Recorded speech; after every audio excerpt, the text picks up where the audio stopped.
muchas gracias por continuar en nuestro programa. Esta tarde vamos a hablar de un tema que es muy sensible. Por supuesto que a todas las personas el tema del COVID-19, ya hoy con 705 personas positivas en nuestro país, ha venido a afectar muchísimo. Pero también hay una población bastante sensible que son las personas privadas de libertad en nuestro país, tanto en la cárcel de hombre como en la cárcel de mujeres y en general en distintos centros donde ellos se encuentran recluidos, y por supuesto que las autoridades en este caso han tomado decisiones. ¿Qué va a pasar con esta gente? Hay muchas familias preocupadas que no han podido tener contacto con sus familiares para ir a visitarlos a la cárcel. ¿Cuáles son las nuevas medidas que se han venido interponiendo de acuerdo a las autoridades y en este caso el Ministerio de Justicia? Esta tarde está con nosotros el licenciado don Rafael Rodríguez, director de la firma de abogados de Costa Rica. Don Rafael, para explicarnos, usted que precisamente es abogado penalista, un poco todos los detalles y bueno, son medidas correctivas que se han tenido que tomar en medio de esta emergencia nacional. Buenas tardes. Buenas tardes, Helen. Buenas tardes, Julio. Buenas tardes a todos los que nos escuchan, ven, no solamente por esta emisora, sino por el Facebook Live. Efectivamente, Helen, hace una semana, 15 días, salió en los medios periodísticos una decisión que tomó el Ministerio de Justicia en relación con las medidas que se van a tomar para efectos de la población que está en riesgo por condiciones de salud y por la situación de la posibilidad de que haya un contagio de COVID-19 a nivel de los centros penitenciarios.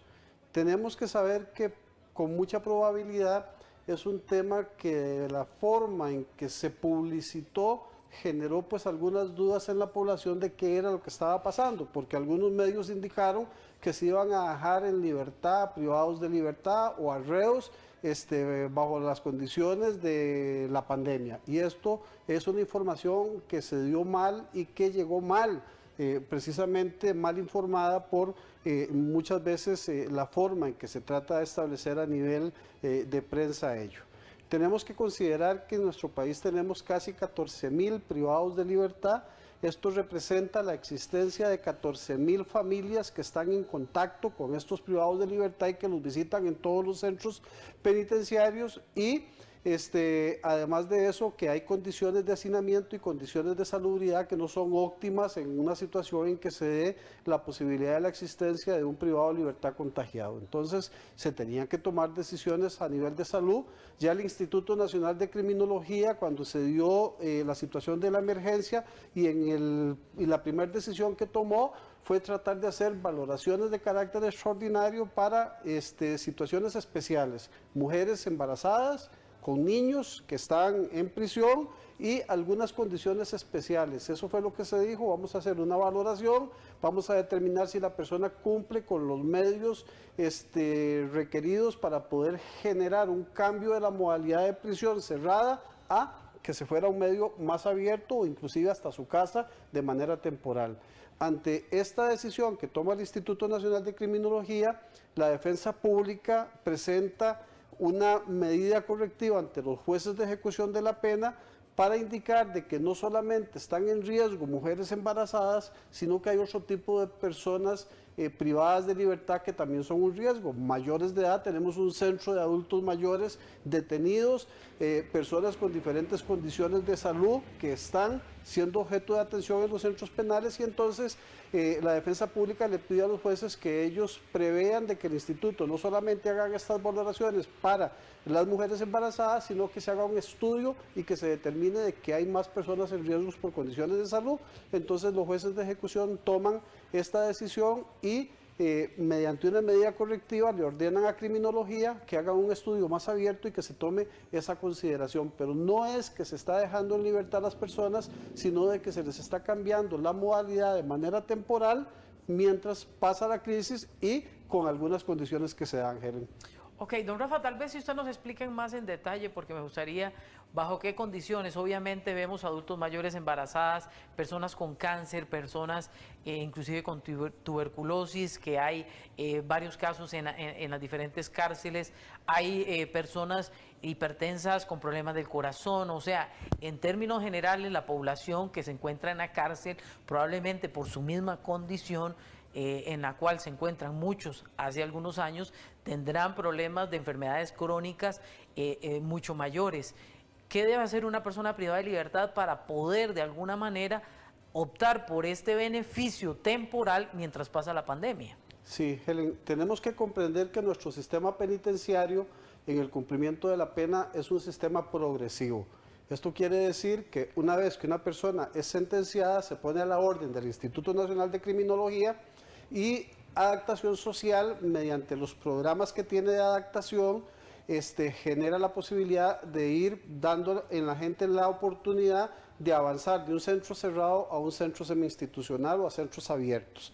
En este caso en particular, lo que se da aquí es la posibilidad de manera temporal de que efectivamente se hagan valoraciones extraordinarias, se verifique si hay condiciones de salud de diferente índole que sean riesgo por la condición de la pandemia que tenemos.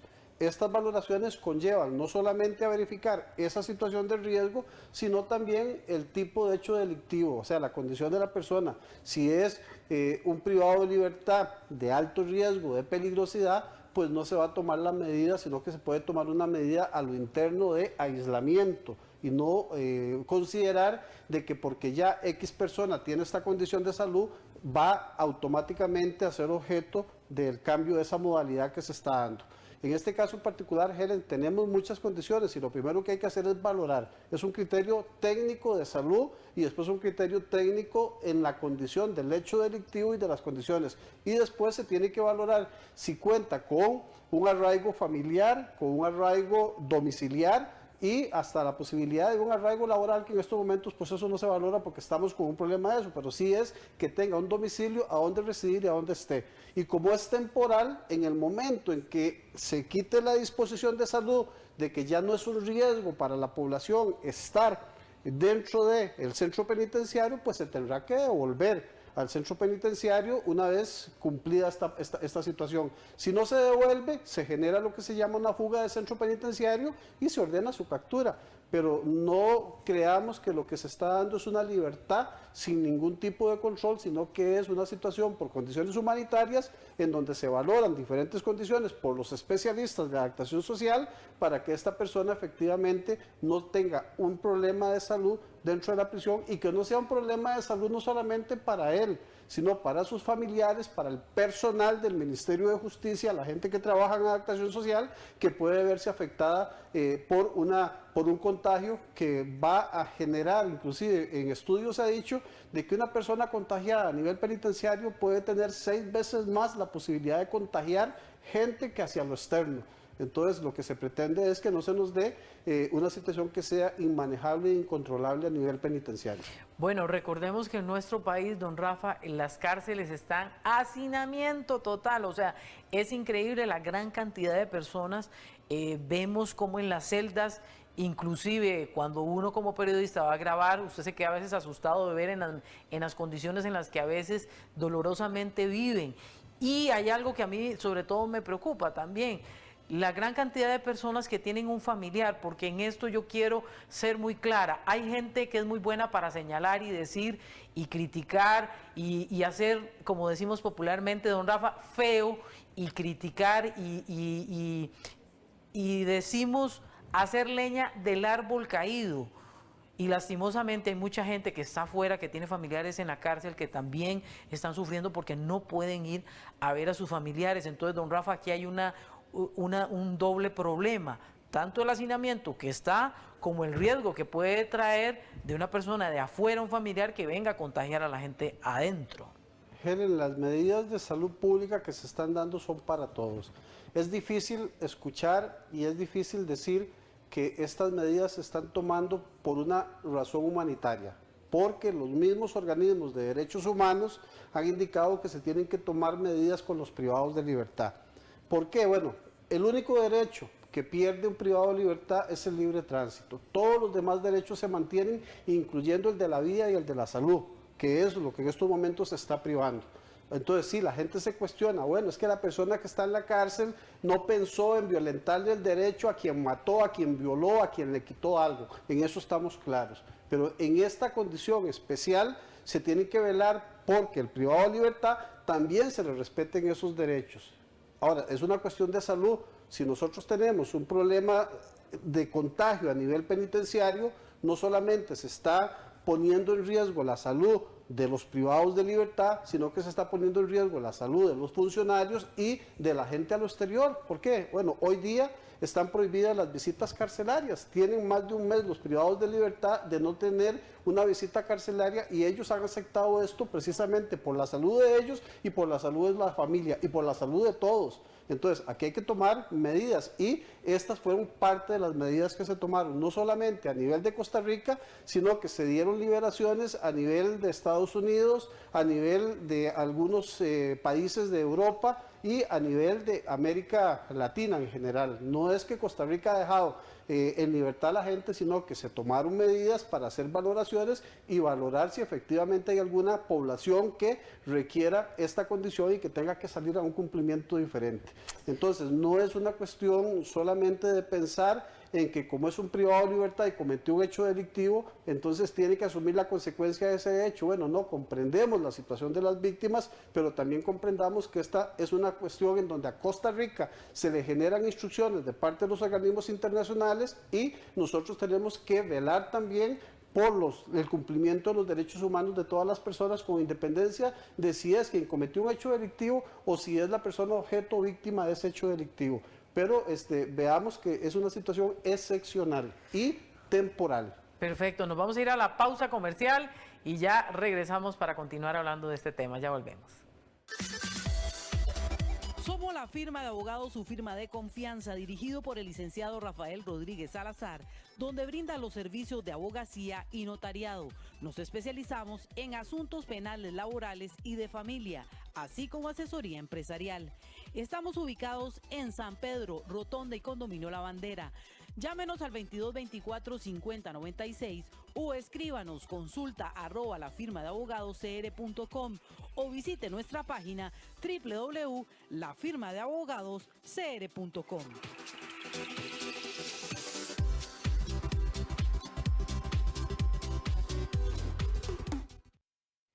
Gracias por continuar en nuestro programa. Don Rafa, yo quiero preguntarle algo. Bueno, dentro de todo esto es importantísimo el detalle de que las personas que se les dé este beneficio, que volvemos a repetir, no es que se les está dando libertad y es que ya se fue de la cárcel, así nomás no. Será una persona que demuestre que su condición de salud es una salud muy complicada, pero además una persona que ha demostrado en los últimos años psicológicamente, de acuerdo a lo que dicen los trabajadores sociales, sociólogos y demás, de que es una persona que puede ir a cumplir una cuarentena en su casa sin que cometa un acto delictivo. Ciertamente, Helen, dijimos que habían varios parámetros que hay que considerar. El primero es su condición de salud. A la par de su condición de salud está su condición criminológica. O sea, si es una persona que fuera, aunque tenga una condición de salud grave, va a ser un riesgo para la sociedad, pues probablemente no va a obtener ese beneficio. Se tendrá que tomar una medida de aislamiento diferente a nivel del sistema penitenciario. Esa es una opción. Después, ¿qué se valora también? Bueno, se valora lo que indicamos, si la persona tiene un arraigo familiar, un arraigo domiciliar, ¿a dónde va a ir? ¿A dónde puede ser localizada esta persona en el caso de que tengamos que devolverlo y que se le apliquen algunas condiciones? La otra situación que se tiene que valorar, bueno, es sí, el tipo de delito, la cantidad o el monto de la pena, cuál es la sentencia que tiene por descontar. Sería ilógico que a una persona que le acaban de imponer 50 años de prisión con una condición de salud grave, le estemos dando esa posibilidad de que se vaya para su casa temporalmente, porque de ahí puede ser un riesgo efectivo de fuga y de desaparición. Entonces, estos son diferentes situaciones que los especialistas, los psicólogos, los trabajadores sociales, los criminólogos van a tener que valorar. y entonces primero se ubican las situaciones de salud y después las condiciones criminológicas para saber que no van a ser un riesgo para la sociedad y que tampoco van a tener un problema de salud que nos vaya a generar un conflicto a nivel penitenciario. Entonces, en este caso, se hacen esas valoraciones. Los jueces de ejecución fueron claros en indicar las condiciones médicas que estaban dentro de esto, hablando de mujeres en estado de embarazo, mujeres que están en la cárcel con niñas en casa cuna, y entonces ya tenemos dos riesgos, la madre y la menor de edad, por el mismo derecho que tiene el niño. Tenemos a gente con condiciones respiratorias, asma, suprimidos, diferentes condiciones médicas que son un riesgo para la salud y que generan esa posibilidad. Don Carlos Tiffer el domingo nos publicó en La Nación una situación porque nos hemos preocupado por los privados de libertad adultos, pero nadie habla de los privados de libertad niños, los adolescentes que tenemos en un centro penal y que en estos momentos esta condición es un riesgo para ellos, y el Código de la Niñez y la Adolescencia y los diferentes convenios que tenemos a nivel mundial defienden a estos menores de edad y nos hemos despreocupado de ellos. Entonces, estas mismas condiciones se tienen que valorar con ellos a ver si efectivamente puede aplicarse una medida restrictiva diferente para el momento en que se dé esta situación y para evitar de que tengamos estos contagios a nivel nacional. Don Rafa, para terminar, la persona que esté privada de libertad, que quiera pedir este beneficio, ¿cómo se hace ese trámite? Vea, en este caso, de oficio, el Instituto Nacional de Criminología está haciendo la valoración del personal. Recordemos que todos los centros penitenciarios tienen un centro médico y ahí existe un expediente que determina ya con claridad quiénes son los privados de libertad que comúnmente han tenido un tipo de problema de salud. Ya son conocidos. Ahora, si hay algún privado de libertad, alguna familia que conozca que hay un privado de libertad que es de riesgo, tienen que hacer la gestión ante el centro penitenciario, ante el Instituto Nacional de Criminología. Ellos valorarán. Si ellos determinan que no existe esa condición, pues están los jueces de ejecución de la pena los que se les hace precisamente esta solicitud y esta gestión, y ellos determinarán con un criterio médico si efectivamente la persona está dentro de estas condiciones y pueden ordenar la aplicación de la medida. Es importantísimo valorar el detalle de que al final de cuentas lo que se busca con esto, don Rafa, al igual que el resto de la población, es salvaguardar la vida de todas las personas, porque recordemos que si una persona privada de libertad se contagia, será mucho más fácil que contagie a todos los demás y también a las personas que trabajan ahí, que no son privadas de libertad, sino que son funcionarios del Ministerio de Justicia. Sí, Helen, nosotros en Libertad vemos que la mayoría de las condiciones que nos han puesto es la higiene, el lavado de las manos, el mantenernos separados. Si todas las cárceles están hacinadas, ¿qué separación hay ahí entre las personas? Entonces, lo que se pretende es que precisamente estas personas que sean un riesgo estén un poco más separadas de esta condición y que eviten de que por una situación de contagio de uno tengamos una situación que va a ser incontrolable, y esto es lo que tenemos que evitar. Son cuestiones de relación humanitaria, no se está perdonando la sentencia a nadie, no se está indultando, no se está dejando en libertad, sino que se está tomando una medida de un cambio de modalidad temporal mientras pasa la emergencia, y después se tendrá que devolver a la gente a su sentencia original y a su estado. ¿Qué pasa con los que tenían el famoso brazalete y que de alguna manera están con medidas cautelares o de este otro tipo, que son personas que están dispuestas a que se les investigue, pero que todavía no tienen una acusación ya ni una sentencia? Sí, esta es otra condición. Generalmente los que usan el brazalete electrónico son las personas a las que no se les ha impuesto una sentencia, pero que sí se les pone una medida diferente a la prisión preventiva mientras esperan un juicio y se determina su responsabilidad. Hay algunos casos en que efectivamente tenemos a gente con un aparato electrónico impuesto por un juez de ejecución de la pena con control, porque esa fue la medida que se tomó a nivel de una sentencia específica. Pero en estos casos, estas personas tienen que tener el control mismo que el juez que dictó la medida está aplicando con la unidad de monitoreo de adaptación social, y ahorita precisamente parte de las instrucciones que se dieron a nivel del Ministerio de Salud es que si existen condiciones para no imponer prisión preventiva, para evitar que la persona sea un riesgo, pues que se aplique una medida diferente, y una de estas medidas diferentes es el control con brazalete electrónico. Entonces, en estos días, en estos momentos, efectivamente, los jueces han tomado conciencia y se ha evitado aplicar la prisión preventiva y se aplica una medida alterna diferente, como es el uso del brazalete. Perfecto, 2224-5096 y el Facebook de don Rafa, la firma de abogados de Costa Rica. Don Rafa, muchas gracias. Gracias, Helen. Buenas tardes. Muchísimas gracias por haber estado en nuestro programa y en nuestra sección de Acción Legal.